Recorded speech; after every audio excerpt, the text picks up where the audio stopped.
Hello, and welcome back to another show hosted by Sri Srinivasan. It's not the New York Times read along this week, it's a special scroll read along. Our guest is Naresh Fernandes, editor of Scroll.in. You can follow him on Twitter at Taj Mahal Foxtrot. Sri, of course, is our host. You can follow him on Twitter still at Sri. My name is Neil Parekh. We are live on Facebook, Twitter, LinkedIn, YouTube, Instagram, and our Digimentors website. Please like, comment, share, retweet, do all the things, tag people you know, do all the things you do on social media to help spread the word. Again, usually Sunday mornings, it's a New York Times read along. But occasionally we like to focus on other papers as well, the other papers and other news sources. This week, it's a scroll read along, but in the past, we have focused on a number of different outlets, including the Globe and Mail from Toronto, the Dallas Morning News, the Atlanta Journal-Constitution, the Philadelphia Inquirer, the Chicago Sun-Times, the Collegiate Times, and even Politico. So it's not even our first online publication that we have focused on. But we are looking forward to a great show today. I want to make sure that you know that the show is produced by Digimentors, the consulting firm, the digital social AI consulting firm that Sri started several years ago. I'm proud to be a vice president of marketing and communications for Digimentors. We do digital marketing, events and digital programs, strategic communications training and workshops. We also do staffing and recruiting, and we've done a lot of work around AI over the last 2 years, actually. We want to thank our sponsor, Muckrack, a longtime supporter of this weekly show and of a lot of projects that Sri has been involved in. If you're interested in being a sponsor, please get in touch with Sri at digimentors.group, or myself, Neil at digimentors.group. And of course, as I mentioned earlier, our guest will be Naresh Fernandes, the editor of Scroll.in.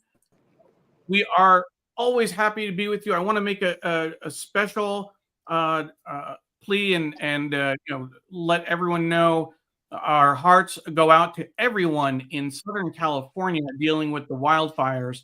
It is just incredible to see the coverage and the impact this has had. And people have commented about how it's like 0 to 10% contained out there, which is just unheard of. People have not seen that type of impact in the past. So we want to let everyone know that we're thinking of them. Without further ado, let's bring on our host, Sri Srinivasan, who we've not seen in several weeks. Sri. Hi, Neil. Hi, Neil, and hello, everyone. I'm delighted to be with all of you again after a break. I was away, as Neil knows. I was at the Nobel Prizes during Nobel Week and got to go to the award ceremony and the banquet. Some of you know we've been doing a lot of work around AI, as Neil mentioned, and this year 2 of the winners, the physics and chemistry Nobel Prizes, went to folks who are doing pioneering work in AI, and it kind of tells you about this AI moment that we're all in. And the Nobel Prize for the Nobel Prize for Peace, the Peace Prize, which is given out in Oslo. I was in Stockholm. It was given to a very important group that's been fighting for attention about the dangers of nuclear war. These are survivors of the attacks on Hiroshima and Nagasaki. And so it was a very meaningful time for me to be there. I work with the Nobel Prizes and host the Nobel Peace Conference as a digital co-host every year. And I'll be back in August in Oslo to host that show. And I hope you will all join us. Neil and our team at Digimentors are very honored to work with the Nobel Peace Center on the Nobel Peace Conference every year. And I also got to go to Lewis University in Rome to teach journalism. And it's always very special to me to be back in a journalism classroom. As many of you know, as a professor for 30 years, teaching journalism on a daily basis.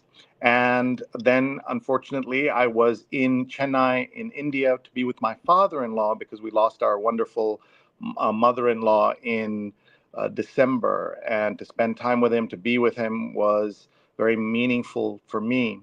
And I look forward to going back later this month to be with both my father-in-law and my father in Trivandrum. So it's been a very hectic and very busy month. I'm very grateful to Neil for holding down the fort as always and doing our great work, both for Digimentors as well as the read-along shows.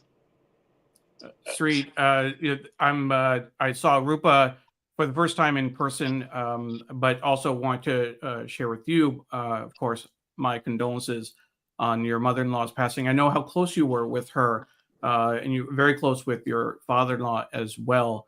So just know that our hearts go out to you.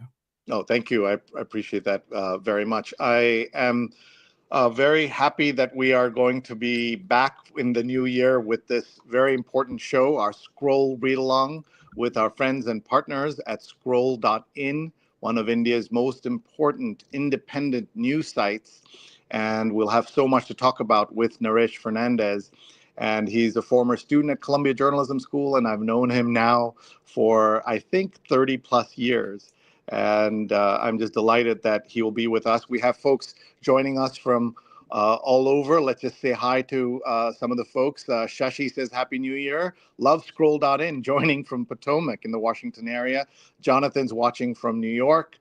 Sudha, that's Neil's mom, is watching from cold Tampa, Florida. Auntie, it's not that cold here. It's 32 degrees Fahrenheit or less, which is 0 degrees Celsius. So I can't imagine it's that cold in Tampa, but I understand. Pradnya says chilly Silver Spring, Maryland. And Ken Fisher knows cold. He's from Cedar Rapids, Iowa. Happy 2025. And look what Mickey's doing. Mickey's tagging a friend. Anyone who cares about the news, cares about international issues, who wants to talk about the media, critique the media, this is your opportunity. Just tag them. They can watch us live or later. We're on Facebook, on Twitter, on Instagram, on YouTube, on LinkedIn, as well as digimentors.group. And so we would love for you to tag them, and they can watch us later when whenever they wake up or wherever they are in the world. And I'll note that we're live on the Digimentors Instagram account, and we'll be live on Sri's Instagram account as well.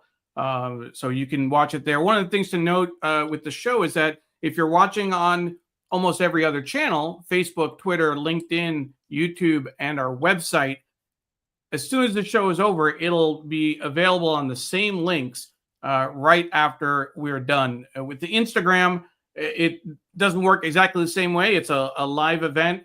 And then you can find the show on our website or those other channels after that.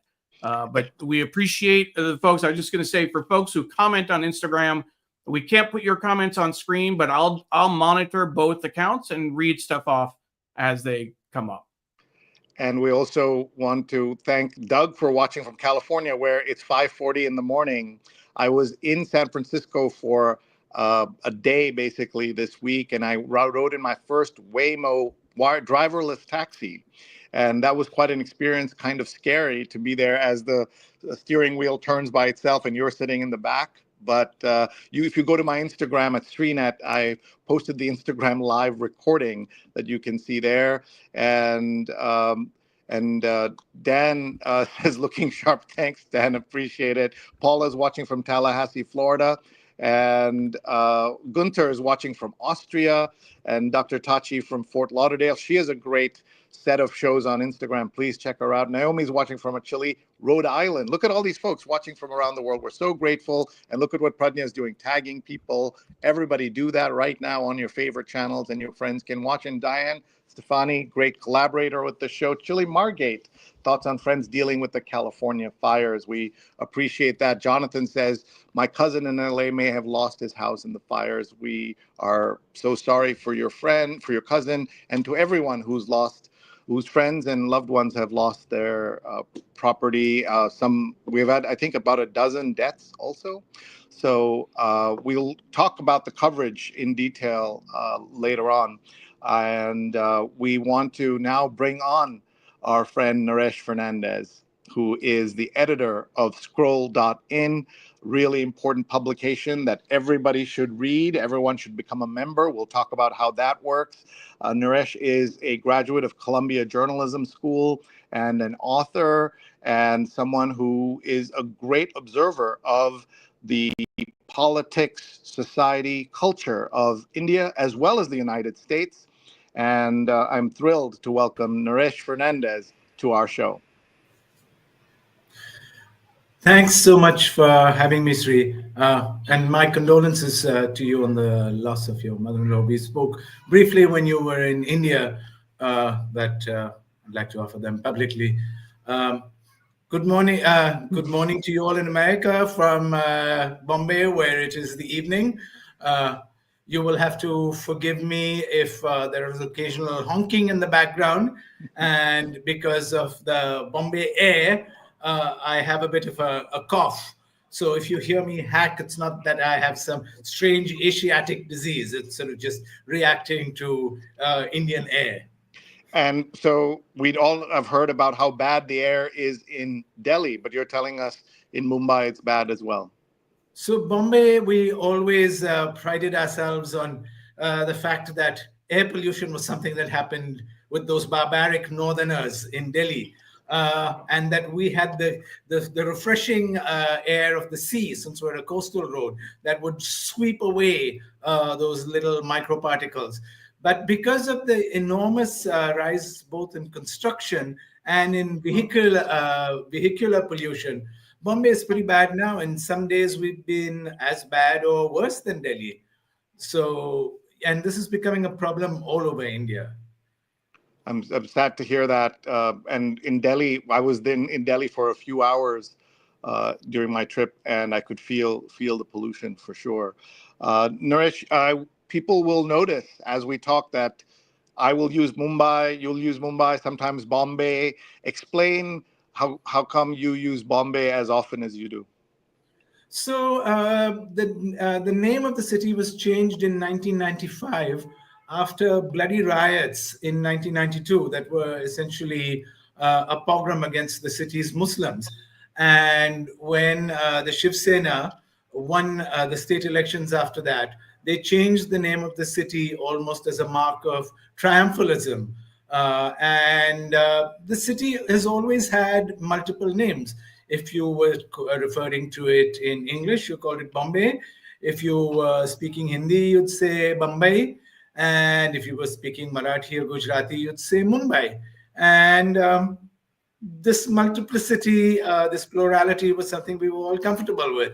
But this act of chauvinism, I think, has resulted in some of us digging in our heels and referring to it as Bombay almost deliberately. All right, so it's a mini political statement when you use Bombay as a reference to the city you live in and love. We'll talk about the work that Naresh has done in his illustrious career, not just with Scroll, but he was a founding editor of Time Out Mumbai, has been a journalist at some of the leading newspapers in India, and he's also the author of multiple books, and I have two of them here. One is called City Adrift, which is a book that he wrote, a short biography of Bombay, as you can see here by Naresh Fernandes. And this is a beautifully observed, bracingly intelligent, ultimately helpful book, a must-read for anyone who cares about the future of Bombay. And this is by Catherine Boo, the Pulitzer Prize-winning author of Behind the Beautiful Tomorrows, Beautiful Forevers, a book that many of you have read and loved. And so this is Naresh's book on that. And then his book Taj Mahal Foxtrot, the story of Bombay's jazz age, and we'll now know the secret of his Twitter handle, which is at Taj Mahal Foxtrot. And this book is about 3 decades from 1935. Jazz, a form of music born in faraway New Orleans, seemed to perfectly echo the spirit of Bombay. This is a book that explains why. So let's start with this book very quickly. Tell us about this and tell us about the title as well. So yeah, I mean, the one thing I like to say is that when I grow up, I want to write a book without the word Bombay in the title. Because you had another book called Bombay Mary John, right? About an anthology about by essays from various people about Bombay. That was also part of it. But when I grew up, I suddenly got intrigued by the fact that there were these 80-year-old men who I would listen to around me, who were playing a music that was about 100 years old. And I became curious about how this music, jazz, came to Bombay. And as I gossiped with these old men, they told me about how many of them had learned to play jazz in the 1930s from a bunch of African Americans who had come to India. The first African American band to play in India, and it played at the Taj Mahal Hotel in Bombay, was led by a violinist from Minnesota named Leon Abbey. And he was followed by various others. The most prominent of them was a pianist named Teddy Weatherford, who ended up spending over a decade in India. He died in Calcutta in the 1940s of cholera after having married an Anglo-Indian woman. And these guys, these musicians, were fairly significant figures in the early history of jazz around the world. They had left America, many of them, to flee racism. And they found greater acceptance as African Americans in Europe and then in Asia. When Teddy Weatherford was asked why he liked to stay, or why he had been in India so long, he would say, "They treat us white folks just fine." He had received a sort of, as an American, the color of his skin transcended race, and he was an American and muchly celebrated. And these guys recruited Indian sidemen who, until that point, had been familiar with the music, which they had heard on shellac records or on the radio. But playing alongside these African American musicians was like having a master class. And they learned how to play this music, and many of them really took to it. The improvisation that was inherent in this American music tapped into something that was deep in the Indian soul in this moment, just before, as the independence movement was growing, and sort of the liberation and the musical freedom that jazz, the potential of freedom that it gave musicians, echoed the sort of optimism of political freedom. And then, in a curious journey, by the 1940s, many of these musicians, excuse me, who'd played jazz in the luxury hotels and dance halls, became sessions musicians in the Hindi film industry, and played an important role in giving Hindi film music at that time. It's sort of what I call its promiscuous charm. It would slip in, North Indian folk music. It would have bits of Indian classical music in the instrumentation and in the melodies, and it would have a swinging horn section and slivers of Bach or Mozart or anything that seemed interesting and seemed to make a song vibrant. And so jazz, which was sort of born in the ghettos of New Orleans, had a strange journey in Bombay and Calcutta in luxury hotels, and then made its way back to the streets of India as this sort of, or elements of it, in this sort of form of Hindi film music. Then, by the 1950s, as the Cold War raged, America decided that jazz would be a great Cold War weapon to win the hearts and minds of the residents of Africa and Asia. I mean, we were all, everybody was seething against the fact that African Americans in the South couldn't vote. And here was America holding itself up to be this great beacon of freedom. And it wanted everybody to fall in line with its policies. And so in order to convince people that America wasn't such a bad place after all, it sent these American greats through Asia and Africa to play these concerts. And they went to all sorts of little towns in India, and Rajkot and places like that. The first band to come was led by Dave Brubeck, and he was followed, among the others who followed him was the Duke Ellington Band and several others. And as they performed I'm just going to talk about India, they also absorbed something of Indian music. They would have conversations with Indian classical musicians and would go back, and both of them ended up recording albums that were sort of musical impressions of Asia. The picture you just held up actually was of a pastor named Howard Thurman. And in the 1930s, as Indians were getting jazz, African Americans were becoming increasingly interested in Mahatma Gandhi and looking at whether his strategies of nonviolent resistance could be used in the American South. And so in the same year that Leon Abbey brought jazz to India, Howard Thurman led the first African American delegation to India, hoping to meet Gandhi. And he toured all of India, and towards the end of his tour, met with Gandhi in Bardoli, outside of Surat. And Gandhi pulled out his watch and said, "We don't have much time, we must talk by the clock." And they discussed all sorts of things. Gandhi was telling them about his experience of racism in South Africa from the time he was a young lawyer there.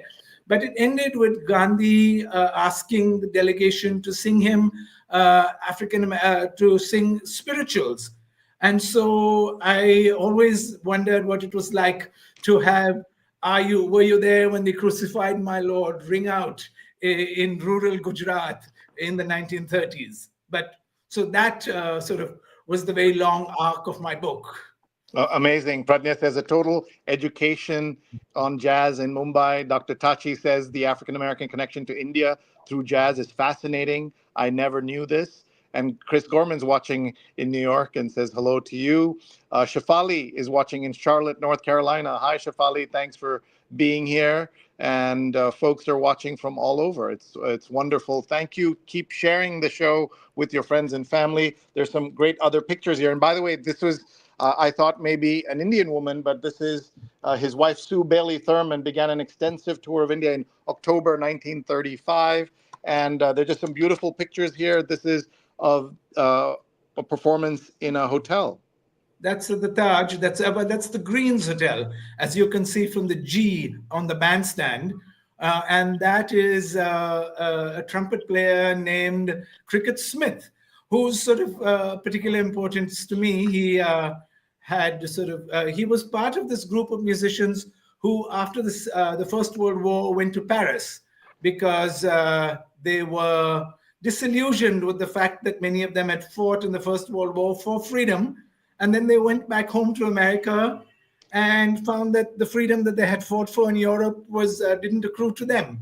So many of them went to Europe, and from there sort of fanned out. Cricket Smith was a member or had associations with various leftist groups and sort of appears in the records of the Bombay police, because when the British Communist Party sent out an emissary he was the man she was supposed to meet before he conducted her to the other members of the communist movement in Bombay.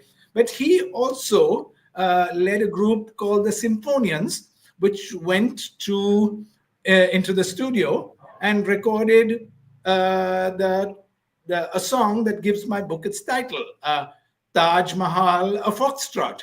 And that to me was it's one of the first Indian songs, jazz songs I can find that has an Indian theme. They were employed at the Taj Mahal Hotel in Bombay at that time, but the lyrics are sort of phrased ambiguously enough, so you don't know whether it's a radio jingle and a plug for the hotel or it's about Taj Mahal's edifice in Agra. And the Taj Mahal Hotel is one of the most beautiful hotels in the world and was created by the Tatas, which are now a global conglomerate. Some of you will know the TCS New York City Marathon. The T stands for Tatas. They also own and launched Air India decades ago and then have rebought Air India from the government of India, and also own Range Rover and Land Rover and Jaguar. And tying back to my Waymo taxi, the driverless taxi, it was a Jaguar car. So those are the connections there. And it was when Mr. Tata was not allowed to stay at the best white man's British hotel in India that he started the Taj Mahal Hotel in Mumbai or Bombay. And so we could talk just about this book and just look at the pictures for the whole hour and a half, but we're not going to do that. Everyone, please take a look. And as Neil says, both City Adrift and Taj Mahal are available on Amazon and in your independent bookstores that you like. Let's also talk very quickly about City Adrift, a short biography of Bombay. So, yeah, this was sort of part of a series of short books about Indian cities, and I did the Bombay one. The one on Patna was done by my friend Amitabh Kumar, who who's been a guest on the show. Many American would know. And it sort of traces the evolution of this island of Bombay, very much shaped very much like Manhattan. With the same place in the Indian imagination that New York holds for America. One of my favorite anecdotes that connects our two cities is the fact that your borough of Queens is named after the Portuguese Queen Catherine of Braganza. And the Portuguese ceded the islands of Bombay to the British as part of the Dowry Treaty, when Catherine of Braganza married Charles II. And of course, the official name of Brooklyn is Kings County. Mm-hmm. And that king is Charles II. He was a little baffled when he received this island of Bombay as part of what was the largest dowry recorded in human history at that point. And he thought it was a speck of land somewhere off the coast of Brazil. But soon enough, he was sending his emissaries to Bombay. And that's how the city sort of began to flourish as a port city, as a city of trade, and later as a city of culture. And has become so big in India's imagination and the world's imagination. It's the one city that I think most people in the world know in India. What are As some my of the friend Suketu Mehta says, it is the maximum city. Yes, and that's a great book that I recommend to everyone. It's called Bombay Maximum City Bombay, which everyone should definitely check out as well. And your other book was called Bombay Meri Jaan, which means my love, Bombay, my love. And so I'm going to put up here Debbie Burnick's comment that she met her mate in Bombay and teaching there in the 1970s, and they're a wonderful couple and good friends. So thank you for sharing that, Debbie. I think I knew that. Jonathan says that I may pick up these books because they relate to Art Deco architecture and design in India, one of his too many interests. And people are sharing this. And Jonathan says he didn't know about that group that you mentioned. And Ramnath says, simply fascinating to listen to Naresh talk about this dimension of Bombay. Thanks for doing this. And we are just thrilled to have Naresh here. Folks, if you're watching, 8:30 to 10 a.m. every Sunday, we read a newspaper out loud like crazy people. And today we are talking not about a newspaper, but about a very important news site. We'll show you it in just a minute. It's called Scroll.in. And meanwhile, Stephen Kaplan says, good morning to the Read Along family. Slept late today. So down about the Southern California wildfires. My thoughts are with all. It's just heartbreaking, which is so well put. And Sudha says, there's a Bollywood song about Mumbai. Ye dil hai mushkil, jeena yahan, ye Bombay meri jaan, which means it's, well, maybe you can translate it for me because you'll do a better job. Well, it sort of says it's a difficult place to live, but it's my home. And of course, in true Bombay fashion, it actually borrows a big part of its melody from the old song "My Darling Clementine." Right. Neil? I just want to give a quick shout out. We have some folks watching on Instagram, which we can't pull on the screen, but I do want to acknowledge them. The screen name Yole, Y-O-L-E, is saying hi to Sri from Rome. I guess Luis Master, what they're saying. And then also Shield Palms 1 says hi to Naresh and Sri. So everyone watching on Instagram, thank you very much. Feel free to leave a comment. We'll do our best to read them on screen as they come in. Speaking of Instagram, Dan says, definitely check out Sri riding in a driverless taxi. Needs an edit, but it really helps experience this new phenomenon. And when I was live, Naresh, on this Instagram live in the driverless taxi, somebody said, would this work in New York? And I said, no, New York has enough chaos already. And so I wonder what you think of a driverless taxi in Mumbai, home of the very famous black and yellow taxis. Well, it would be good if we had drivers who behaved that they were actually intelligent drivers before we cede control to the machines. Yeah, that's my friend Sonia. And that's the driverless taxi. So let's look at it for just a second. You can see it has this big set of cameras on top, cameras everywhere. And I walked up to it, Naresh, and I didn't know how to put my bags in the trunk. I was trying to head to the airport, so I couldn't do that. This is in downtown San Francisco, and it has my initials, as you can see there. It says SS on the hood of the, and also inside, so you know there. But there's no one in the front seat, and this is a Jaguar car now owned by an Indian company, the Tatas. My bag fell. I couldn't get it in there, so I had to stick the whole thing into the car. Part of it is they say the car will start moving in 2 minutes. You know, if there's a driver, you can negotiate. You can say, hold on, I'm stuck or something. There's nobody to talk to. There is, you can call tech support inside the car. And then we just go in here and it just kind of takes off. It's pretty spooky. I will say that if you're just driving straight ahead, it feels fine. But when it's turning and you see the steering wheel turn on its own, it's like some kind of nightmare, that possible nightmare. So here it is. And then you hit start ride and then the car gets going. It's really something when you experience it. And that's called Waymo, W-A-Y-M-O. There it is. You can see the steering wheel turning. So your thoughts, Naresh? That's scary as hell. And I mean, I do ridiculous things. I cycle on the streets of Bombay, taking my life into my hands every day, but I wouldn't do that. Yeah. Can you imagine? Sorry, I was going to say, can you imagine a driverless taxi in Bombay? No. This sort of sounds like the kind of future we don't need. While I'm here, I just want to come back to Instagram because Shilpams has several more comments, but she wrote a script. I assume it's a she about the Indian royals in the Jazz Age, 1920s, and so they want to share that. And also, they're asking, where is the book available in Mumbai instead of buying on Amazon? Is it available in? Yeah, so it's available in most of the large stores, in Kitab Khana downtown, and in Bandra in Tidal Waves and Trilogy. And both of those are my local stores. So if you're in Bandra, please go out and patronize them. And you saw I'll also the steering wheel turn right there, and that yeah, was sorry. a scary part. Yeah. I was going to say that also on Amazon.in, you can find the other books by Naresh, Bombay Marajan, and other books that he has a chapter in. So if you're watching in India, because we have people watching on Scrolls, Facebook, YouTube, and Twitter, I want to make sure that you can find those links as well. Thank you.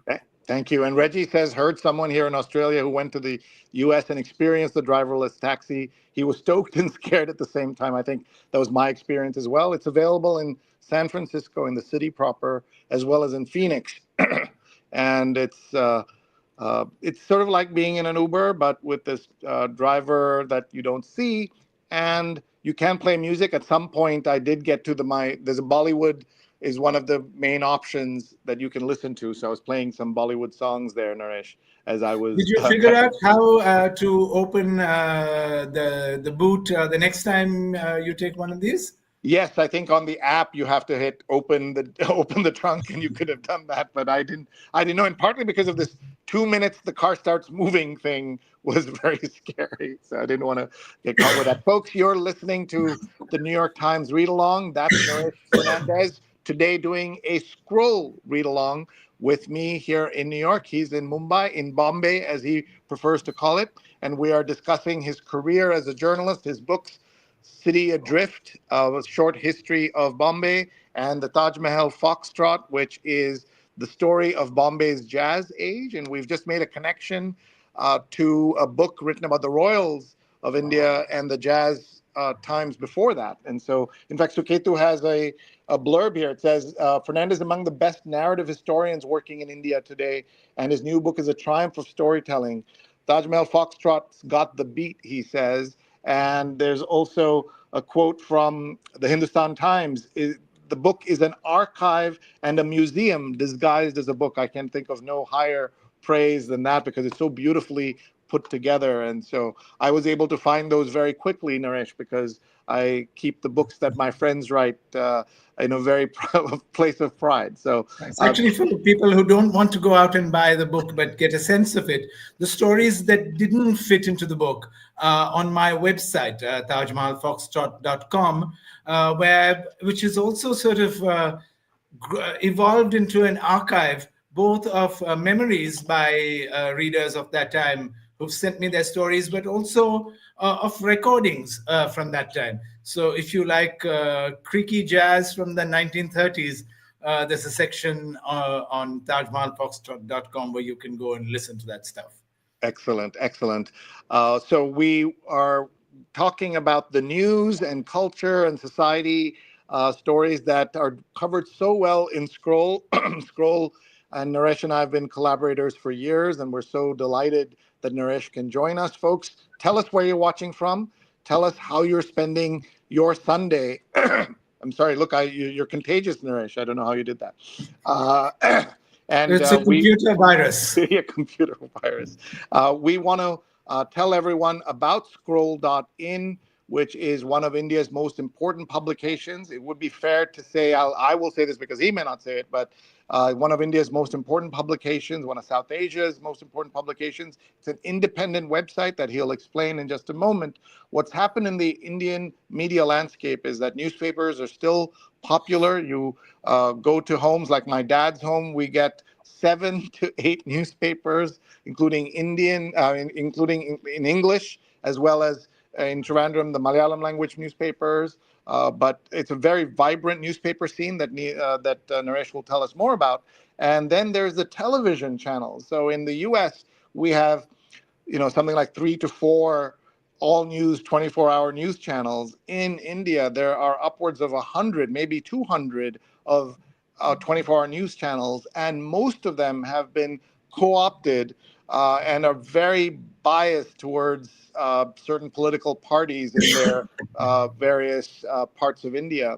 And so the rise of independent news sites, it's been 10 years of Scroll, but there are others as well that have made a big difference for those of us trying to understand India and what is going on there. So tell us about Scroll, tell us about the origin of it, Tell us about the name, and also about this idea that people can become members wherever they are of Scroll.in.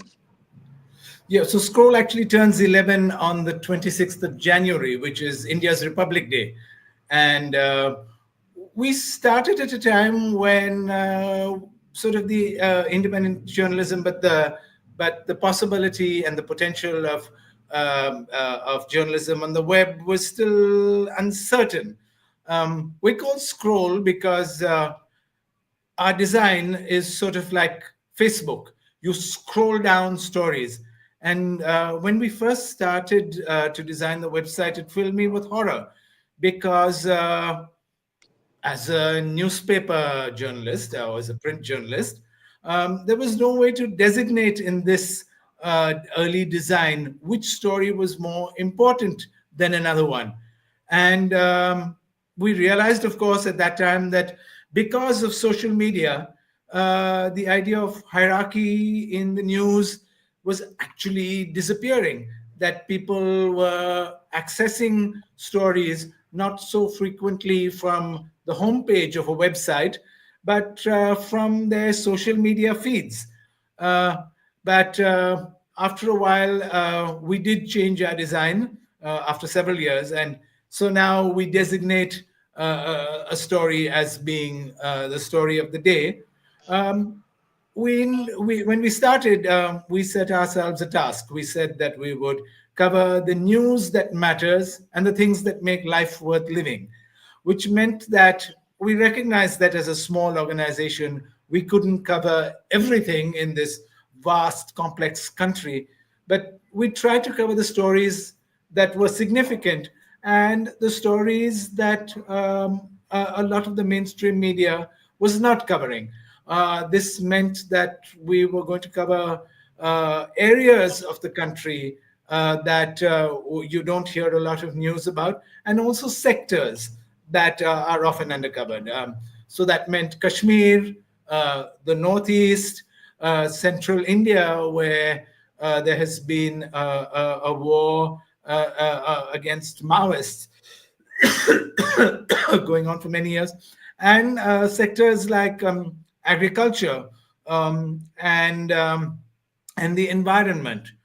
We also decided that we would pay a great deal of attention to culture, which even 10 years ago was beginning to be covered as entertainment and as event, and that we would put in the rigor that we put into our reportage into into cultural coverage. And so we have a very serious and a cinema section, which we call the Reel. We have a section called Magazine, where we cover, just after the Reel is Magazine on the bar at the top, where we look at music and history and food. One of our stories last week was about how H-1B culture had changed American food forever. The H-1B Explain visa. that story. Yeah, explain that story. I read this. It was fascinating. And so, yes, as it says there, the people, the wives who came over on H-1B visas had a lot to do with starting enterprises that contributed and sort of enlarged the American palate. Because they couldn't work in regular jobs, so because they couldn't work so they had to do informal things out of their homes.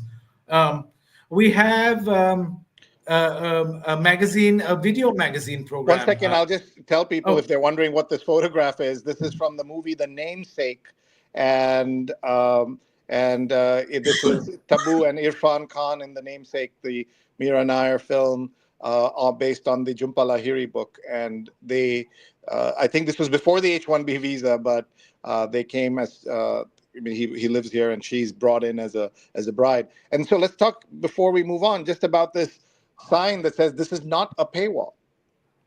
So yeah, we're sort of free to read for everybody, but we ask gently for readers to become members, and you can become a member at various levels of at various price points. But when you become a member, you help keep the site free and help other readers who perhaps aren't in a position to pay to access our reportage and everything else we have.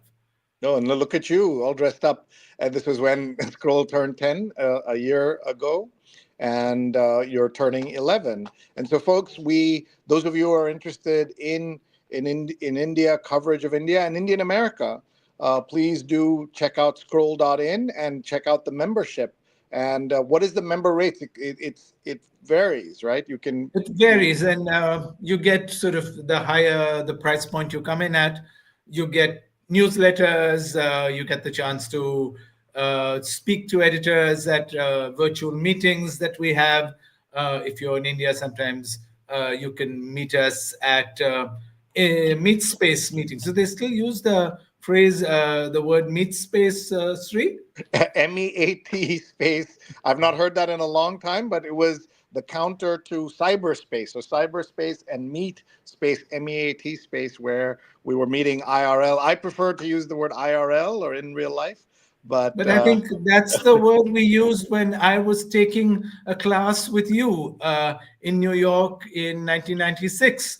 It was called New Media. yes, And that's right. my memory of coming to class in that first week was that we, no matter if you were from India or even American students, had to be taught to use this new device, which was called a mouse. And you taught us how to do amazing things like drag and drop. And look where we are now. Yeah, look at how the world has changed. And Ken has said he's installed the Android app, so everyone can get the Android app or the iPhone iOS app. And Naomi just purchased City Adrift, which sounds fascinating. Thank you. Thanks for the tip, and thank you, Naomi, for buying that. That's great. Everyone, we love to support the folks who are coming on our show. They always have great things. Here, you can download the iOS right on the screen, or you just go to Scroll, and there might be other things called Scroll on the App Store. So make sure you find the right one. You look for this very distinctive signature, the S here. I'd like to just give a shout out to your design team. They've done a really good job to highlight in the color scheme this orange that's there throughout. Talk a little bit about your various teams, please. We sort of chose saffron as sort of the motif for the motifs that would characterize the site, almost as a way of reclaiming saffron from the dominant political a party that would go on to become the political establishment a few months after we started. But you wanted to know about our teams, right? Yeah. Yes. So actually, we're really small, and we're probably about 20 people all told. But like that New Yorker cartoon says on the internet, nobody knows you're a dog. And so we're sort of the size of a small magazine, but often producing at the pace of a newswire. And so we have a section called The Latest, where we do the breaking news. Our homepage has the reports by our reporting team, my colleagues in Kashmir, in the Northeast, in Jharkhand, and Delhi, Bombay, and we travel a lot because the news just doesn't happen in India's big cities. Hold on one second. Look at this. Naomi just became a member of Scroll because the content looks fascinating. Thank you for your commitment to truth. Is that amazing that she just did that? She bought the book. Thank you so much for doing that, Naomi. Well, Naomi, when Naresh visits New York, we'll make sure you get to say hi to him. Yes, that is unlikely to happen for some time because my American tourist visa just ran out, and it takes about 2 years to get an appointment to get an American visa in India now, I think. So even someone with your connections and someone who lived here, worked here, etc. You're not going to pull some strings? Pull strings. I believe in American egalitarianism. I will stand in queue. What's that, Naresh? I don't know that exists. I do want to mention though, Sri, it's going to have to be the next time Naresh and you are in Providence, because Naomi left New York. She's in Providence now. She left. She moved there. I think we heard that on our last show of the year, December 22nd. Longtime New Yorker. So Naomi, I did promise I was going to put you in touch with some of our friends in Providence. We have some great contacts there. But we'll get up there at some point, right? Yeah, we will. We will. And our friend Yamini Iyer is now at Brown, so she's out there as well. So thank you folks for watching. We're talking about the website scroll.in, which is one of India's most important websites, and the kind of topics they cover. This book examines why Buddhism did not reach the West till the 18th century. I didn't even realize that it took that long. A book by Shashank Shekhar is excerpted here. China's Medong Dam, a double-edged sword for South Asia. Releasing Nicobar report would be like opening a can of worms, says an anthropologist. Nicobar Island is part of the Andaman and Nicobar Islands, which are right next to India. They're part of India. Common Ground, in-depth reporting on the stories that bind us. Just look at the kind of detailed reporting and stories. Why India needs to rethink its love for pigeons. Talk a little bit about that. So, first, Common Ground is sort of is one of these rarities in Indian journalism, in that our colleagues get a month to go out and research stories in an age in which everybody is supposed to pick up the phone and turn out their story tomorrow. These are long, in-depth pieces of reportage. And so pigeon feeding has always existed in India as an act of charity to our feathered friends. But now, especially in urban India, there are so many people being so charitable that pigeon populations have grown. And they're sort of strutting around on windowsills all through urban India. And you can get serious diseases, lung diseases, as people have, breathing sort of pigeon excreta and pigeon feathers. And so that's what this story is about. We had a long-time contributor who died because of a pulmonary infection from pigeons. Wow, I did not know that. Such an important story. Why lightning kills more people in India than any other natural disaster. I thought it was going to say than any other country, but why? How can lightning be so big? Talk about that.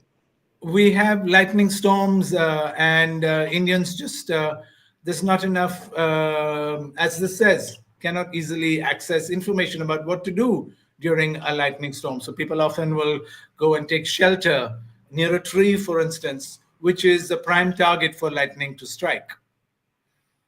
This is a stunning stat, Naresh. I just had no idea, and it's very disturbing. So I hope people are paying attention to that in India. The dangerous world of Tamil Nadu's alcohol de-addiction centers. Families who send loved ones to these centers learn too late of the brutal, violent treatment that is often meted out to them. So they go there trying to help their families. And so the de-addiction centers are dangerous? Because of the people who run them believe that the drink needs to be beaten out of you. I mean, almost literally. And sort of they should actually be psychological counseling centers, but many of them are run very unprofessionally. And so they just confine people. So, yeah. And then here, the National Overseas Scholarships helps Indians from marginalized groups study abroad, but the low stipend leaves them struggling even for food and clothing. That sounds terrible. And so this is the Common Ground, the India Fix. Talk about that. The India Fix is written by my colleague Shoaib Danial, and it's a piece of It's analysis of what he usually does it weekly, what the big story of the week is. And so, yeah, tries to make sense of what Trump means for India or things like this. Please ask him Eco what India. Trump means for America. We need to learn that first. Nothing good. Here's Eco India. And Eco India are sort of video documentaries we do. Not so much about it. The focus here is on solutions to problems as much as just highlighting the challenges. And so this is another way you encourage people to be aware of how much they're reading. I think the Guardian does this very well as well. They tell you how much you're reading and try to guilt you into opening up your wallet. Yeah. Pedestrian friendly or not, what is Delhi's walkability quotient? Routinely tops the number of pedestrian deaths in India each year is in Delhi, but we've seen that the lack of sidewalks is a problem in many parts of India. And especially one of my bugbears. And if you follow me on Twitter, the sort of pedestrian rage emanates out of my Twitter feed every day. And that's where you'll find Naresh at Taj Mahal Foxtrot is at Taj Mahal Foxtrot is his handle. Okay, let's there's so many comments coming in. Ken says the criteria Naresh uses for story choices sounds just right. And Naomi says, I miss my morning routine of walking my rescue pup in Central Park and meeting humans and furry pals, but it's stunning here. I just saw a huge hawk take flight off the deck. Quite a contrast to the Upper West Side. Gunther says, in Vienna, people refer to pigeons as air rats. Or flying rats, as we call them in India. Yeah. Yeah. And Sudha, it says, in my hometown, many people feed pigeons as charity work. And that's what you were talking about. And Gunther says, maybe that's a better translation, flying rats. And folks, thank you all for your comments, and thank you so much for watching.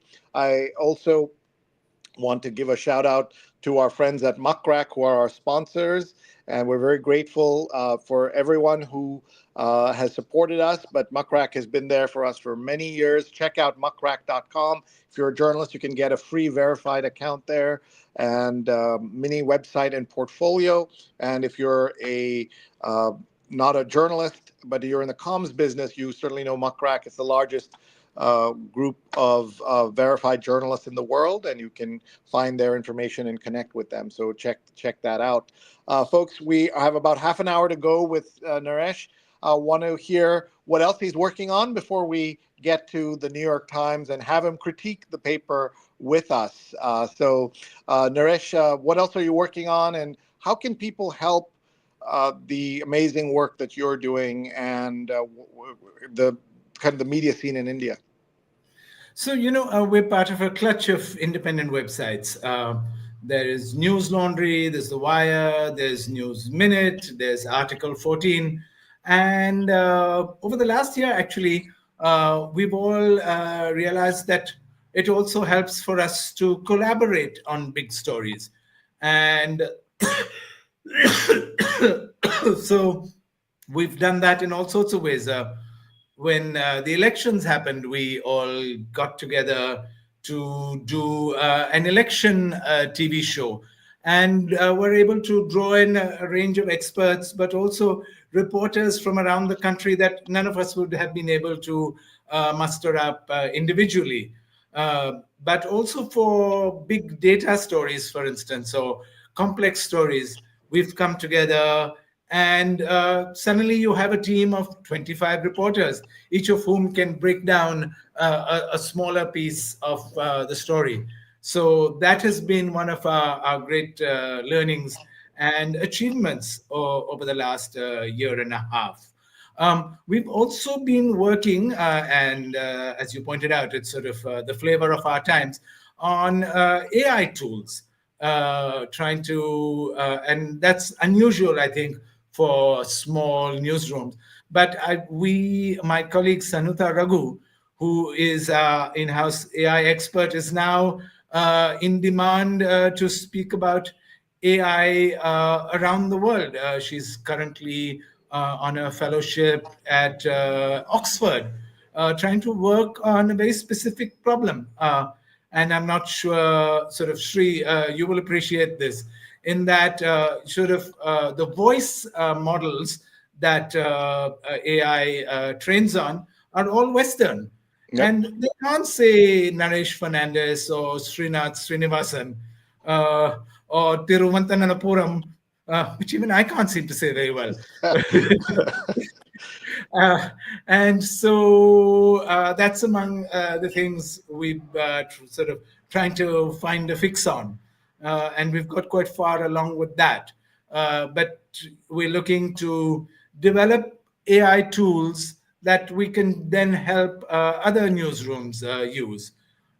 Because when you're small, you need all the help you can, even if it's from machines. And your work in the other forms of journalism in India, including newspapers and magazines, do you miss being in the print world? Not really, because the print world is now a bit of an artificial construct, in that everything anybody writes for an Indian newspaper is also on a website. It's an artificial distinction, as it is in the New York Times, which we're going to look at in a little while. So there are no print journalists left anymore. We're always all on deadline, trying to upload, but also shooting video and tweeting and all sorts of things. One of the stories I wanted to ask you about is that CEOs are in the news in India right now because two of the most famous ones, Narayana Murthy from Infosys and the gentleman from L&T, Subramaniam from L&T, both said that Indian workers need to work harder instead of the movement that's happening in the rest of the world, slowly, very slowly, thinking about four-day work weeks and 35-hour work weeks, whatever. They both, one said 70 hours should be what Indian workers need to work, and 90 hours is what the other guy said. And my take on it was, it's fine for the boss, and you're the boss of your enterprise. It's fine for the boss to work 7 days a week, 90 hours, whatever. And I have certainly done my share of that. But I wouldn't ask people who aren't owners in the business or, to work like that. And so to force Indian workers to have this mentality, and Indian workers already treated badly, I think this is a terrible precedent. I think some people have called them out, but I don't think enough people have called them out. They've used the excuse of nation building here, a country that is, not a baby country anymore, and using that as the excuse why to compete with China, Indians need to work 90 hours. Your thoughts? Yeah, so as patriotism is always the last refuge of scoundrels, as they famously say. The guy from L&T had a sort of compelling reason to ask his employees to work for 90 hours a week. He said, "What are you going to do sitting at home on Sunday and staring at your wife?" But yes, I mean, this has been the problem with the way India and the Indian corporate sector has grown, in that it's off the back of workers without sharing the benefits of this. So salaries have been stagnant, except for very few at the top. And yeah, that's why we're a nation in which, sort of 60% or more than 60% of Indians need 5 kilos of free rations from the government just to survive. And that tells you something about the state of things. Sudha says quality is more important than quantity for hours of employees who are working. So I think that's something. I think also, even during the pandemic, the work from home movement, which spread all over the world by necessity, we have seen American bankers asking people to come back. Tech companies that were all about letting people do their thing are now asking people to come back. But I think in India, it was even earlier. And India, in part, has a kind of surveillance culture for employees, right? So talk about that. But also, I mean, we really saw the digital divide in sort of very starkly during the pandemic. there are lots of people, especially when it came to online schooling. There are lots of families who didn't have enough devices for all of their children, and for the parents. If you are working class, you have one phone that is shared by the whole family, and that became a real challenge. Which child was going to log into school that morning? And so big movements started to try to get phones out to people, ask friends for second-hand phones to get out to people whose children needed them. But yes, India does sort of we thrive on the boss speaking over the employee's shoulder, sort of logging in and out. We love these sort of thumb impressions to let yourself in and out, and now facial recognition to let yourself in and out. I know of friends who work for one major newspaper group. I don't think I should say who it is, who've installed now this new facial recognition software to let yourself in. And it's then sort of figures out how long you're in the hospital, in the office. It's just that they've placed these readers at a place where if you move through the office, it logs you in and out the whole day. And so it shows that people have been in there for 5 minutes, and then you need a special note from your boss to say, yes, this person was there for the full work day. But the boss has also, during that period, been logged in and out many times through the day. So technology is not the solution, even though Indians love it. Yeah, and that's certainly problematic. One other story I wanted to touch on before we move to the New York Times is about fact-checking and Meta. There's been kind of a big Meta crisis in this week. Mr. Zuckerberg, who is now blending into Muskerberg, has done multiple problematic things this week. Canceled fact-checking, canceled its DEI work, had a sentence in a memo, not by him, but someone on his team, that said, trans people are not men or women, it's an it.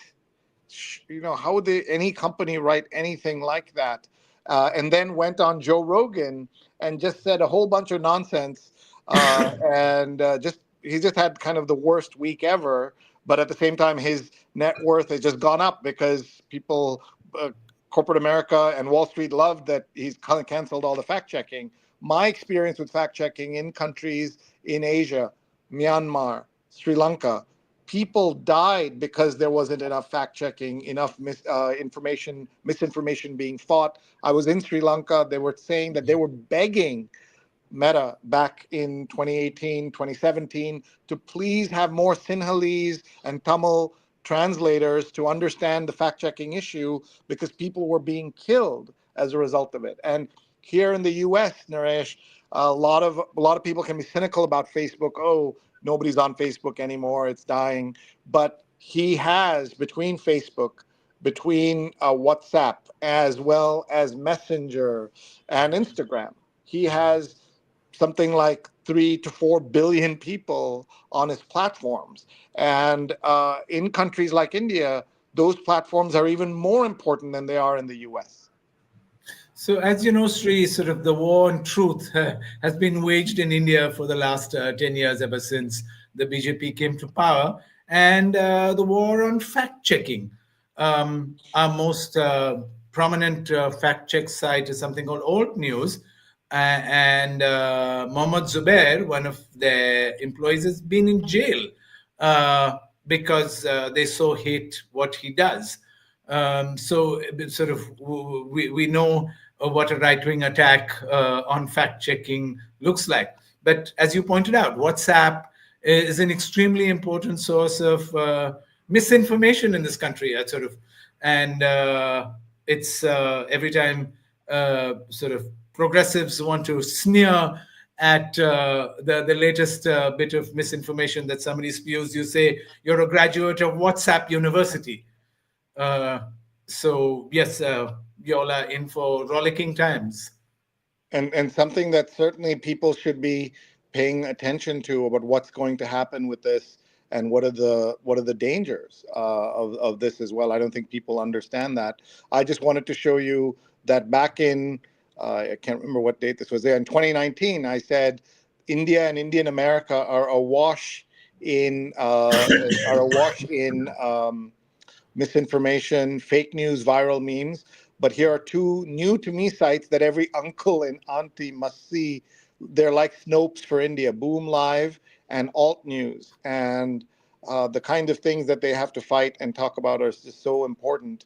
But here we are, as you're saying, there's a war on fact checking, and something that people should know about. I think there was a time when pressure from the U.S., from civil society organizations, et cetera, could move the needle, but not anymore, I believe. Is that right? Yeah, because you've got Trump, so who sort of sets the standard for bad behavior and bad practice. Why should we be preached to? Mm-hmm. That's that's a fair question. Naomi says even reputable newspapers have eliminated copy editors, which are an early way of making sure that everything is accurate, of course, from a different angle as well. Folks, we've got about 20 minutes left with Naresh Fernandes, and we're going to switch now to talking about the news. Here's Boom, so that people can check that out as well. So everyone go to scroll.in, download the app. It's Android or on iOS. Become a member. Sign up for their newsletters and any other way. Follow them on social, on YouTube, on X, etc. So definitely check them out. All right. I think we're ready to switch gears and talk about the New York Times. You have been someone who has critiqued Western media for many years. You worked in it when you were here, and you chose to go back to India and build the new Indian media economy. I'd love to hear your general thoughts on American media today, and then we'll critique it for better or worse together in the next 20 minutes. So over to you, Naresh. So actually, the quality American media, the New York Times, the Washington Post, and some of the British media, the FT, have actually done a pretty remarkable job of covering Modi's India. And I'm sort of going to speak specifically from my vantage point about how they cover India pretty well. If you look at, for instance, the latest or the episodes that unfold about Adani and various indictments from the US media, the sort of allegations about stock market manipulation, those simply don't appear at the level of detail and aren't investigated with any rigor in India mostly. And the FT and the Washington Post and often the Times have done a very good job of doing the stories that about India that the Indian media should be doing. So, yes, they have they aren't going to be raided or put into jail for doing stories that sort of tell people about the increasingly autocratic system under which we live. And here is that meta story from the US side. And for those confused about why Zuckerberg, who is considered a liberal generally, has twisted him into knots to do this, it's because of what we are seeing about the Trump era. Ron Thomas is checking in late. He's usually in Dubai watching us every week.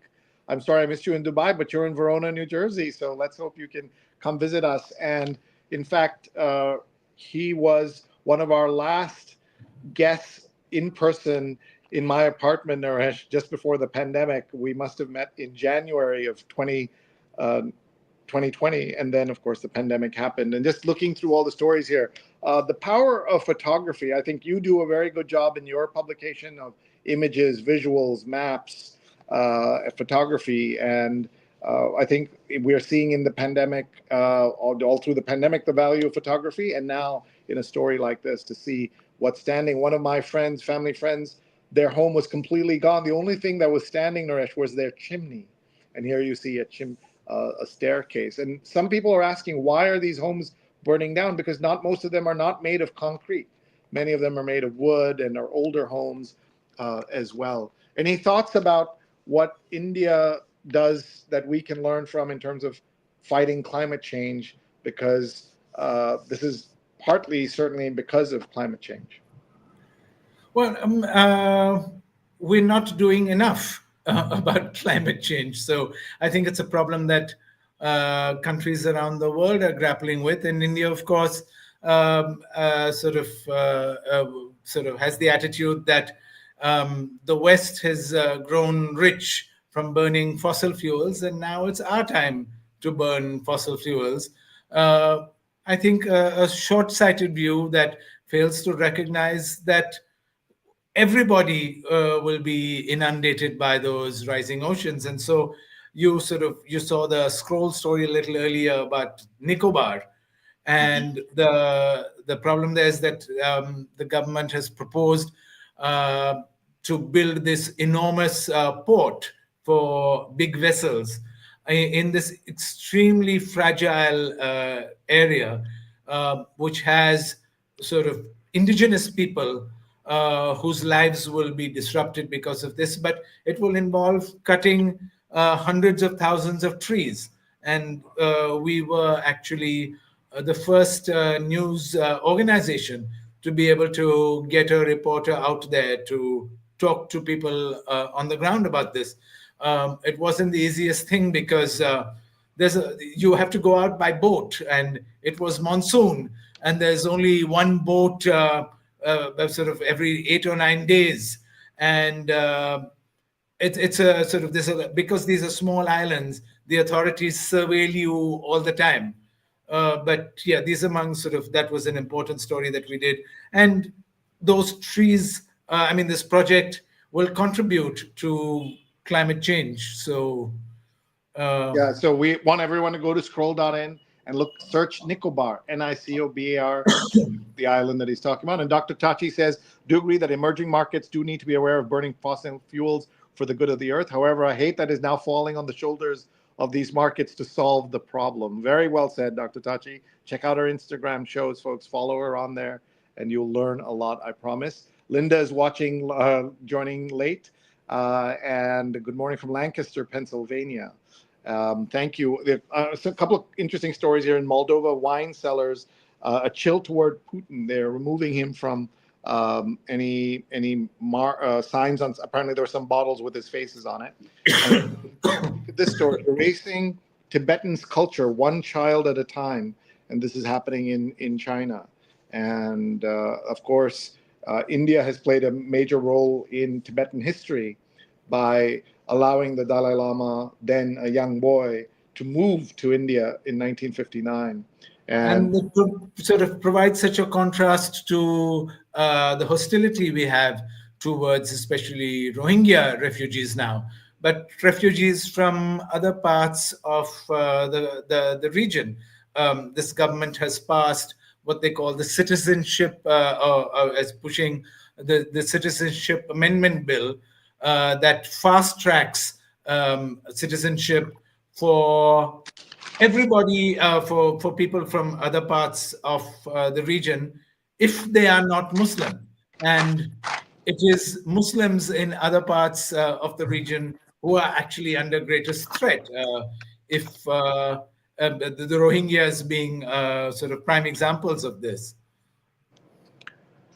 And here, just very quickly, just looking through the inside of the paper, I'm trying to see if there's an India story today. This is a story about the Korean plane crash, and an advocate for imprisoned dissenters in Hong Kong dies at 55.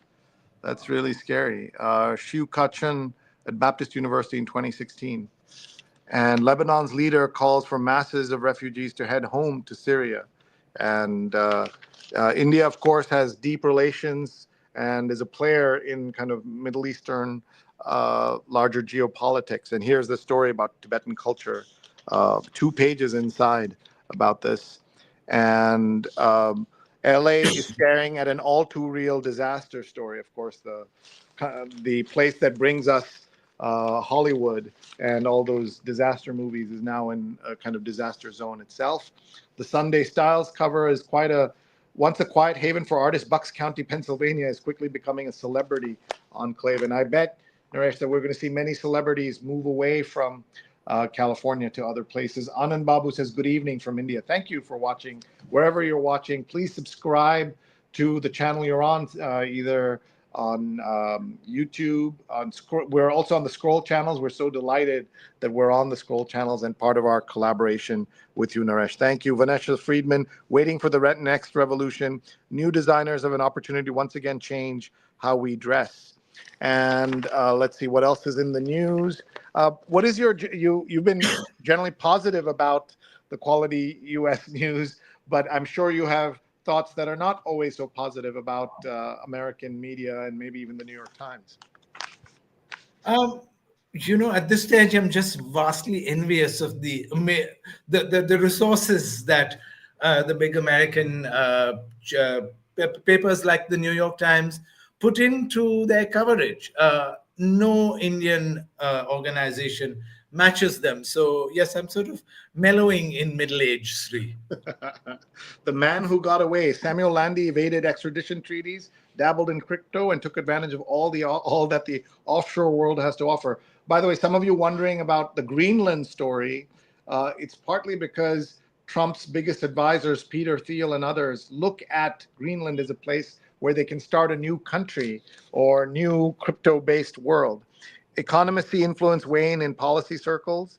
Regrouping follows flawed forecasts that damage credibility on several fronts. What has been the Indian reaction to Greenland, Panama Canal, Canada, things like that? Though there are enough big fans of Trump in India that some might say, come colonize us. Exactly. We'd rather be the 51st state or whatever. Why do you want to take Canada? Of course, the many Indians are delighted at Canada being treated in this way because we've had a bit of a geopolitical standoff, a political standoff a diplomatic standoff with Canada about an assassination attempt and or an assassination that did happen. And so India claims that we have had nothing to do with it. So yes, everybody's delighted to see Canada humiliated. Dr. Tachi says Greenland and Canada, they don't want our deplorables. That's pretty funny. Go ahead, Neil. So I want to jump in with a few more Instagram comments and people who are watching. On your channel, Sri, I want to give a quick shout out to Andrew Kingsley, a crossword maker who is watching from Montclair, New Jersey. So thank you, Andrew. And then on our Digimentors channel, I'm sorry I'm looking off camera. I hate doing that, but having a look over here, Sunita Vishwanath says she's grateful to ScrollWire for being brave news platforms standing up to authoritarianism. I thought it was important that we got that comment in. Naresh, thank you for all the work that you do. And thanks, Suni, for your generosity. Jonathan says the history of the U.S. trying to take over Canada goes back to the Revolution. It's why Ottawa is the capital. It's farther away from the border than Toronto or Montreal. I did not know that. And look at the editorial in the New York Times. The editorial board says the inescapable reality is that America needs more people. A failed border, a messy asylum system, and mass deportations aren't the answer. So that's what they're saying on the cover of the Sunday Opinion section. And here, I'm sure it's all there in great detail. Inside, we won't have time to look at it. Let's just go quickly through a couple of more sections. The Metropolitan. As you're looking for section 3 again, and I unfortunately this comment came in right after I jumped off. But you're going to appreciate this, and I'm going to actually pull you on screen for just a moment. Reading out loud. Congrats, Dad. You always inspire me. Thanks for emphasizing the importance of the news to us since day one. That's Durga watching on Instagram. Durga, thank you so much for sharing that. I don't think Sri gets enough credit not just for the shows that he produces and the work he does and the connecting, but also for being a great parent. And I want to just honor that and thank the fact that Durga is watching you on a show that she, I mean, how many kids do that, Sri? Seriously. No, I'm surprised she's even awake this early, right, on a Sunday morning in college. She's back at her university down south there. The semester started already. So love you, Durga. Thank you for always being a supporter of many of my shenanigans, including this. The reason the show is so early, 8:30 a.m., Naresh, on Sundays, is that I wanted to do this before the kids and Rupa and the dog all woke up. And that's how we started doing this at 8:30 in the morning 9 years ago. This is our 9th year of doing the show, and we're so grateful to everybody who has been supporting us, watching us. We'll be back next Sunday with another show, so we are always grateful to folks. Pradnya says, "Oh," and Tati says, "That's awesome that your daughter is watching," and Ellen says, "Nice," and one of our LinkedIn viewers says, "Thanks for bringing us Naresh Fernandes. He is a great guy, and he." When he gets his visa, we'll have him come visit us again in New York. We always try to get together. He did a really important event last year ahead of the U.S. elections with Ali Velshi, another guest on the show, and Suketu Mehta and Mitra Kalita talking about everything that was going to come with the elections. And sadly, Naresh, you were prescient in many, many ways.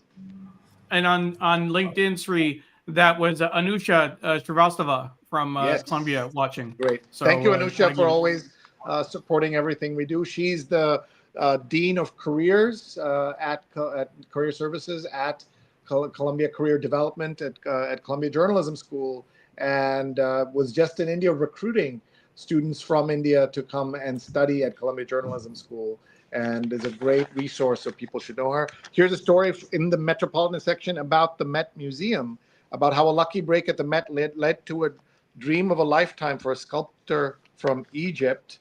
And he's a security officer at the Met, but he's also an artist whose work, Hope, I'm a Morning Scarab Above, is displayed at the museum. Oh my God, I have not heard of that. The security guards and others have art shows where they show things at the Met, but nothing like this that is displayed at the Met. What a story. I have not seen that. Dan says, Durga is interesting dad's work. Even Bruce Springsteen's kids don't do that. And Dan is our resident Bruce Springsteen expert. Prem says, thanks for doing this, Sri. Best of luck. Appreciate it. And Sudha says that that Naresh is a great guest with a lot of knowledge. Here's the Arts and Leisure cover, Sex, Death, and Nicole Kidman. The Oscar winner talks about trust, fulfillment, and mortality after starring in Baby Girl and what they taught her about them. I just saw the Indian movie All We Imagine Is Light, set in Mumbai. I encourage everybody to watch that film. It's playing in Film Forum and other theaters in New York now. Please check that out. I don't know if you've seen it yet, Naresh. I have, and it really sort of captures the kind of Bombay that you don't see on film very often, and the lives of ordinary sort of people struggling to make it through the city. So yeah. And we're almost out of time, so just very quickly wanted to show you the cover of the New York Times magazine. The viral talking buttons craze has people wondering if their dogs have something to say. Sit, speak, say. In our house, we would love to have Tara speak. Because I was away, I gathered all the magazines just to show you the magazines this past month. The Lives They Lived, James Earl Jones. What a photograph of James Earl Jones. We know him as a great actor of his later years, including, of course, Coming to America and his voice from the Star Wars film. But what a great photograph of him here. The New York Times Magazine cover, outnumbered and desperate, Ukraine is pioneering a new kind of air power, the onslaught of small, cheap suicide drones. And this is by a student 2 years senior to you at Columbia, Naresh, C.J. Chivers, who was a Marine who came to Columbia. And then this cover, The Silence of Alice Munro. I read the story while I was in India.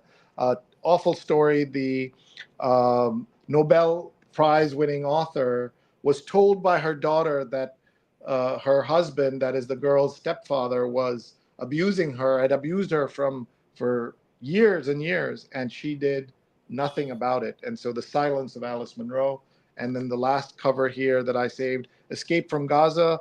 The war is nearly impossible to flee, except for a small number of sick and wounded who are offered a dramatic path to safety. So there's a photo essay by Paolo Pellegrin that ran in the Times. So what we're going to do now, Naresh, is take you off camera for just a moment, give you a chance to catch your breath, and come back to have you talk a little bit more. Just give us a final, some final thoughts, and also why everyone watching should pay attention to what you're doing at scroll.in. So we'll bring you back in just a moment, and Neil's going to jump back with me here, and we're going to talk together about what's coming up and all the fun stuff we have going on. Neil, what a great show. Naresh was as great as we thought he'd be. We'll pretend he's not hearing us right now. Absolutely. It was so I'll say, Sri, that we actually met Naresh when we were in India. I mean, together. You actually have known him for years, but I had a chance to meet him almost 2 years ago now when we were there in Bombay, not Mumbai. I'm going to stick with Bombay following Naresh's lead. But it was great to get to know him a little bit more over this last week. He is hilarious. And I'm hoping that he'll show a little bit of that humor toward the end of the show, because he's been so dry this whole time. No, but he's been great to work with and very supportive. And in particular, this partnership with Scroll has been great since the fall. And so before we really that, in the pandemic, I was live every day on Scroll's channels during the pandemic, every single show, and that meant a lot to us, and we were glad to be able to do that as well. On your COVID show, yes. and then we brought that to the read along. So as a reminder for folks who might be watching for the first time, usually we focus on the New York Times. We often have writers and editors from the New York Times, and it's a New York Times read along, the hashtag NYT read along that you can see at the top of the screen. But this week we focused on Scroll for the first part of the show. We called it a special Scroll read along, and it was great to see learn more about the news they're producing and really introduce it to our existing audience. People have downloaded the app, they subscribed. I thought it was really, really great, and we got some really great engagement this week as well. I do want to say that over the last few weeks, if you missed the shows, I was, as Sri mentioned, he was out of town and also in India with his father-in-law. But we hosted 3 great shows in a row, working backwards. Mike Connors, Sri, as you know, I hosted Mike, who is the production manager at the New York Times printing plant, for our last show of the year. We had Deb Amlin, who writes a column for the New York Times Games. We did a crossword together. We've always talked about doing that. We did a crossword online, which was great. And then we had Sarah Barr the week before that, who writes several Times Insider columns. And it was just great to see that coverage. So coming up next week, Sri, or I've been meaning first? to show this before, Neil. I'm sorry. Please. Hit the button too soon. This is photographs of my mother-in-law. I meant to cue this up earlier, and I did not get a chance to do that. And you can see her as a young woman here, and then she lived to 82. She was born with one lung and survived with one lung in India through everything that came to her life. But she was an amazing pioneering woman. She was a sharpshooter herself. Some of you know that Rupa is a world-class rifle shooter, but she won a Tamil Nadu state pistol shooting championship when Rupa was in her belly. And I love these pictures of her. She's also a big animal lover. We've talked about dogs here, and this is one of her grand dogs, Bear. And this is a photo with Vikas Khanna, the famous celebrity chef, and this is a photo of her with Jayalalitha, the all-powerful one-time chief minister of Tamil Nadu. So just wanted to show these pictures of my mother-in-law. And if you got folks get a chance, if you go to LinkedIn and find Rupa Unnikrishnan, her piece about her mother and mourning in Chennai was fascinating and very important. So if you get a chance, do look that up. Absolutely. I was going to say, in terms of what do we have coming up, Sri, you're going to be traveling next weekend, right? I'm going to be in Miami, and we're going to do a show from Miami. We'll give you details about that. Please sign up for Neil's email. He sends out an email alerting what's coming up on the show as soon as he has it. So if you just write to him at Digimentors, neil@digimentors.group, you'll get a chance to learn about that. So here it is. So we'll be doing that next week. Sure. Absolutely. And then after that, we have a number of great shows coming up. I'm going to be in New York, and I'm going to get a tour of the New York Times Museum from David Dunlap on the top floor of the Times. So we'll be putting together a special show using footage from that conversation. We're going to have Nirmal. I blanked on the name. Nirmal Ghosh, right? Yes, Nirmal is great. He was the U.S. correspondent for the Straits Times out of Singapore, and he is going to be on the show. He's got a new book out. So Backlash. Yeah. About President Trump and the perspectives on Trump from around the world. And then after that, we're going to have Deetra Everson, the president and CEO of the John and Lillian Miles Lewis Foundation, join us.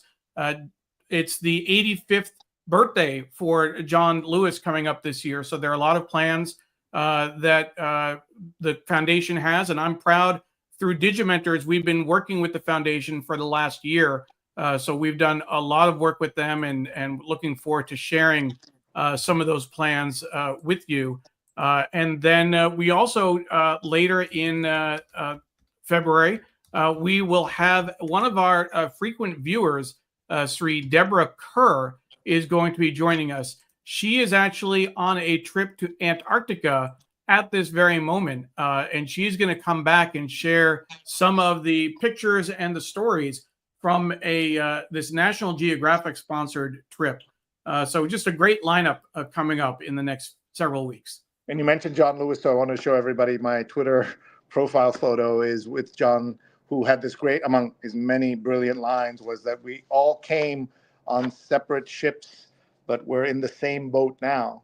And this is, and by the way, I'm on Blue Sky. If people want to find me on SriNet, on Blue Sky, on Threads, as well as my Substack. We're going to talk about Facebook in today's Substack, and Muskerberg, and how that horrible thing has happened. So do check all of that out. So with that, we're going to bring back our friend Naresh Fernandes. We're so grateful to him for being with us. And he's going to give us some final thoughts. Naresh, welcome back to the show. And thank you for your patience. I know it's late in India right now. It's close to 8:30 or so p.m. Almost the time when my carriage turns into a pumpkin. Naomi says, what a witty, entertaining, intellect, enjoyable show, says Jonathan. Have ordered Naresh's books. Thank you, Jonathan, for doing that. Dr. Tachi says, you'll be in Miami, meaning me. We have to meet. Yes. And she thanks Neil and Naresh for the wonderful conversation. And Eric says, we are in the same boat. He's in Ottawa. And I didn't know that about Ottawa. The reason Ottawa is the capital is that it's further away from the U.S. than Montreal and Toronto. They should have put it in Saskatchewan. And Diana says, another amazing guest, an info pack show. Thank you for all you do. Can't wait for the Antarctica show. Diana has been to Antarctica. She's up at 7 a.m. in California right now. So thank you, Diana, for joining us. And Makran says, Naresh's very first Times of India Bombay articles were my first projects for the pavement dwellers in Bombay. And it was among my first bylines, Makran. And he says his first Times news reports were my street children and night shelters and women's toilet stories. Love Naresh. So that is great. So Naresh, we're going to put you on full screen to tell us why everybody in the world should pay attention to Scroll and the amazing work of your team. Well, I think you need to pay attention to India because much of what you're going to see unfold, excuse me, in America over the next few years, the sort of the process by which authoritarians established control over systems has been playing out in India over the last decade. And perhaps some of the ways in which Indians have responded will give Americans a sense of how they can cope with a system as it is put under stress. So, yes, I think you'll be able to see the parallels between what we do in India and what's unfolding in America. But even for its own sake, India is an important country, and everything that happens here does affect the sort of global politics in ways big and small. We try to bring you a sense of everything that is happening in this country, not just politically, but also how it plays out in the world of culture and every other little way. So we'd love it if you become a Scroll member. Thank you so much, Naresh. Here's a comment coming in from Ellen. Thanks, Sri and Neil. Wonderful show. And Ellen says, I'd rather not be in the same boat as Trump. And just a reminder that he has a couple of, he has at least three books, but this one I wanted to highlight, City Adrift, a short biography of Bombay by Naresh, produced by Aleph Books and our friend David Davidar. This is a book. I knew, Naresh, that you wouldn't promote your books. You wouldn't have them with you. You wouldn't be doing that. So I brought out my copies. And the other one is Taj Mahal Foxtrot, a story of Bombay's jazz age. Everyone should check this out. An archive and a museum disguised as a book was the Hindustan Times review. And it's the winner of the Shakti Bhatt First Book Prize of 2012. Just a beautiful, beautiful book. Great photographs, great images, great stories throughout. So everyone get this book. It's available in Amazon and wherever else you can find it. Sri, to emphasize your point in that knowing that Naresh is not going to have copies of his book and not show them on the screen, Naresh, I'm going to call you out because you did not prepare the executive producer for this show. Not once did he mention any of his books in our preparatory phone calls, in our emails. He did not once say, hey, could you mention my book? Could you talk about City? That'd be great if you could show it on the screen. That is why I did not mention it in any of the promos, any of the description. Naresh, I'm going to hold that against you. I had to scramble. That's Naresh. It's supposed to be about Scroll. This show. Very, very modest man, and honored to call him a friend, and delighted that he could spend time with us. Thank you, everybody. We're going to let you get back to your Sundays. Thank you. We'll be back next Sunday, 8:30 a.m. Eastern, live from Miami, Florida. See you then, everybody. Thank you. Bye-bye. Thanks so much for having me.